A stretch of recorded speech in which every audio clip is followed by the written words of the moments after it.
What's going on, everybody? If you haven't already, drop a little like, drop subscription, and let's jump right into the video. Don't forget, like the video. Helps the algorithm.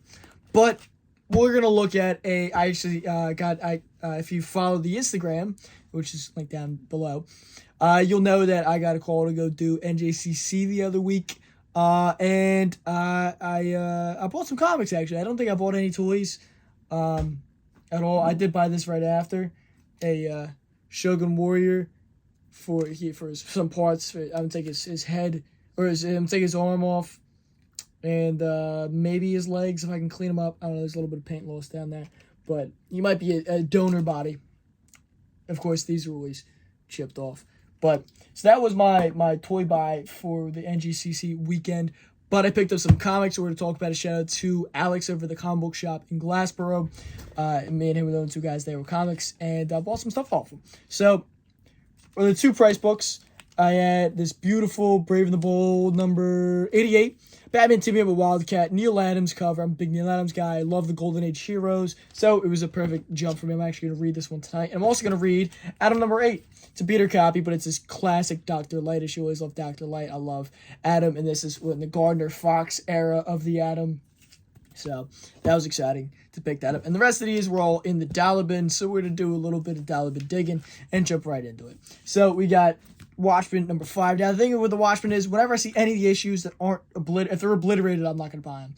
But if I could find, any of the Watchmen issues in the dollar bin, always grab them. You can always build the set. And if you can get the full set, it's worth it.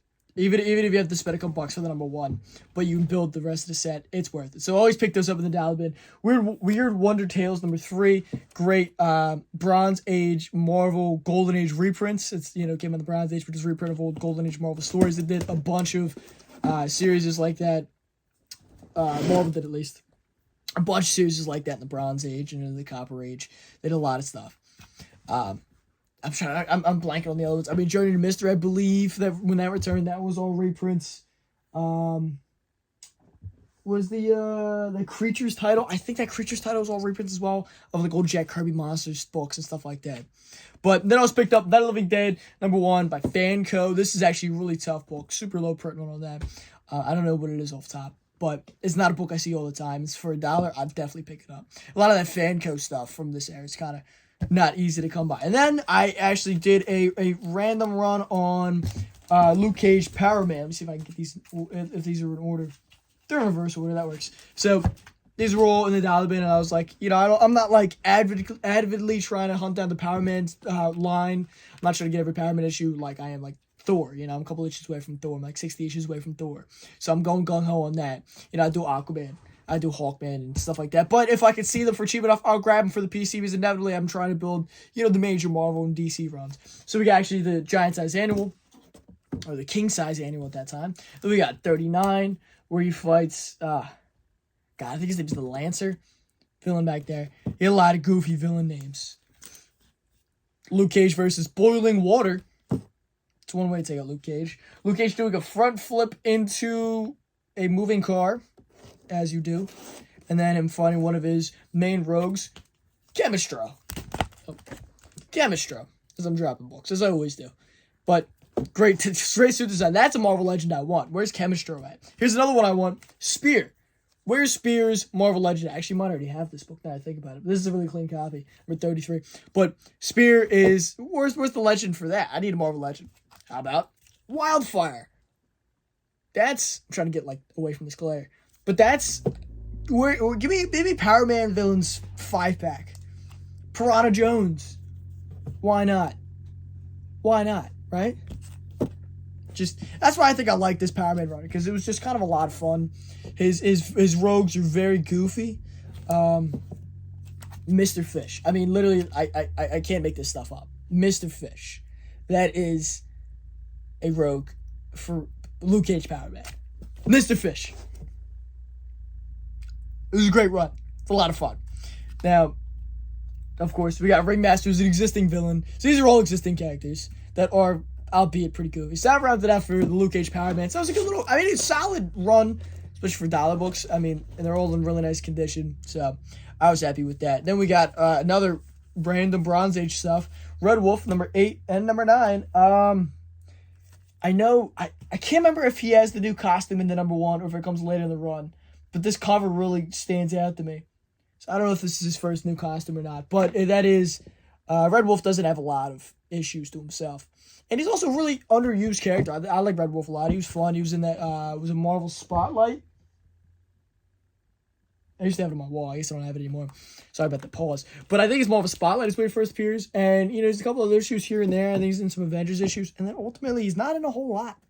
So, super underused character. Definitely someone that I remember there being kicks around of getting an MCU treatment. Who knows if that'll ever happen. I'm not specking on Red Wolf for the MCU, but I think he's just a fun character that they could even just use more in the comics. I don't know if he's still alive. Well, I mean, not that it matters in comics, but he just hasn't been in comics in forever, so I wonder if they killed him off at some point. Journey to Mystery #17, there's another one of those Golden Age, Bronze Age reprints. Golden Age story in the Bronze Age. I do believe with the original cover, if I'm not mistaken. Maybe I am. And the Macabre Marvel Manor. I feel like I actually own the issue. Now I'm looking at this. I think I own the issue that's from. And then Crisis Innovators #9. Just like The Watchmen, whenever I see Crisis books in the dollar bin, I just grab them just because I know I can at the least build the set or upgrade my existing copy. Echoes of Future Past #3. Now, this isn't his first appearance, but this is his first cover appearance of Bucky O'Hare and the Toad Soldiers. I forget what they're called.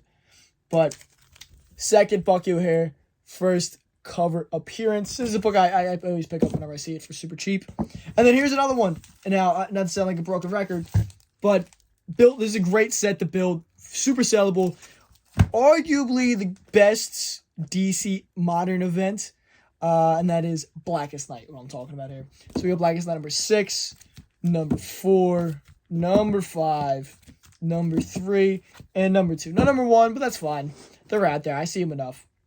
I always pick these up when I've seen them for $1. Just because I can't have too many of them. You can always build the set. And you can even sell the single issues for a couple bucks here and there. But great read. And again, I mean, it was a Johns, right? I'm fairly confident. Yeah, I don't even know why I checked. It's Jeff Johns. Jeff Johns was at his peak with the Green Lantern stuff in this era.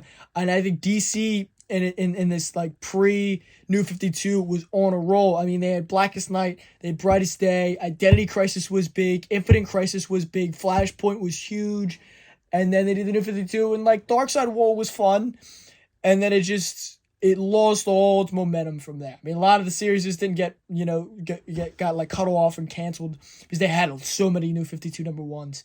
And I mean, that whole 52 event that was coming out weekly was a little shaky. Road to like all that stuff was a little shaky.